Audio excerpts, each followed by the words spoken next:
कर्ण का राज तिलक। कौरव और पांडव राजकुमारों ने शस्त्र विद्या तो सीख ही ली थी, शास्त्रों का ज्ञान भी प्राप्त कर लिया था।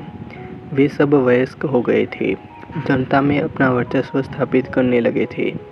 कौरव और पांडव दोनों हस्तिनापुर के विशाल साम्राज्य के दावेदार थे। दोनों का समान भाग था, पर दुर्योधन अपनी कुटिलता के कारण इस बात को ही नहीं मानता था। वह कौरवों में सबसे बड़ा था। उसके पिता धृतराष्ट्र के हाथों में शासन की बागडोर थी, अतः वह अपने को ही सब कुछ मानता था। केवल इतना ही नहीं, वह समय समय पर पांडवों का निरादर और उपहास भी किया करता था। पांडव बड़े ही सुशील और सत्प्रवृत्ति के थे। उनकी दृष्टि धन और राज्य की ओर अधिक नहीं थी। वे धन और राज्य से धर्म को अधिक महत्व देते थे। यद्यपि दुर्योधन उनके प्रति वैर भाव रखता था, किंतु वे दुर्योधन को भी अपना भाई ही समझते थे। जनता में कौरवों की उपेक्षा पांडवों का बड़ा नाम था। इसका कारण यह था कि वे बड़े शूरवीर थे। जनता उन पर गर्व करती थी और उन्हें देखने के लिए उत्कंठित रहा करती थी। वसंत पंचमी का पर्व था। पांडव और कौरव राजकुमारों के शौर्य की परीक्षा का दिन था। महीनों पहले घोषणा हुई थी। हस्तिनापुर के निवासी बड़ी उत्सुकता के साथ उस दिन की प्रतीक्षा कर रहे थे। हस्तिनापुर के एक विशाल प्रांगण में शौर्य परीक्षा का आयोजन किया गया था। प्रांगण को चारों ओर से बाड़ों के द्वारा घेर लिया गया था। बीच बीच में दर्शकों के बैठने के लिए छोटे बड़े मंच भी बनाए गए थे। राजकुटुंब के सदस्यों और सम्मानित नागरिकों के बैठने के लिए विशेष प्रकार के मंच बनाए गए थे। घेरे हुए मैदान को झंडों, पताकाओं, बंधनवारों और पुष्पमालाओं से सुसज्जित किया गया था। तरह तरह के बाजे और ध्वनियाँ भी बजाई जा रही थी। सारा मैदान दर्शकों से भरा था। मंचों पर सुसज्जित वेशभूषा में नागरिक और राजकुटुंब के सदस्य बैठे हुए थे। स्त्रियों के मंच पर राजकुटुंब की स्त्रियों के साथ कुंती और गांधारी भी विराजमान थी। साधारण दर्शकों में अधिरथ भी अपने पुत्र कर्ण के साथ मौजूद था।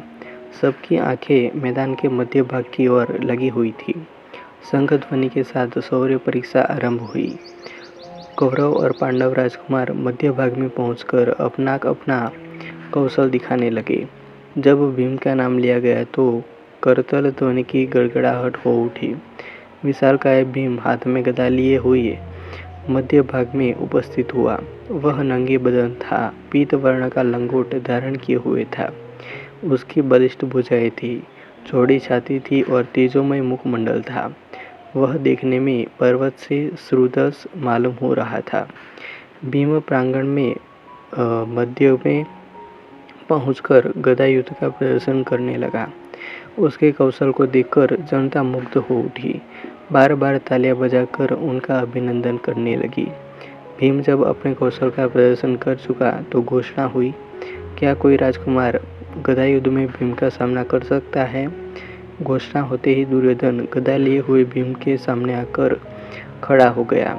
उसका आकार प्रकार भी भीम के ही समान था। वह लाल रंग का लंगोट धारण किए हुए था। भीम और दुर्योधन में गदा युद्ध होने लगा। दोनों के कौशल को देखकर जनता वाह वाह करने लगी। रह रह कर तालियां बजाने लगी। पहले तो दोनों अपना अपना कौशल दिखाते रहे, पर बाद में उनके भीतर क्रोध पैदा हो गया। दोनों गदा फेंककर मल्ल युद्ध करने लगे। तो द्रोणाचार्य ने आज्ञा देकर उन्हें पृथक करा दिया।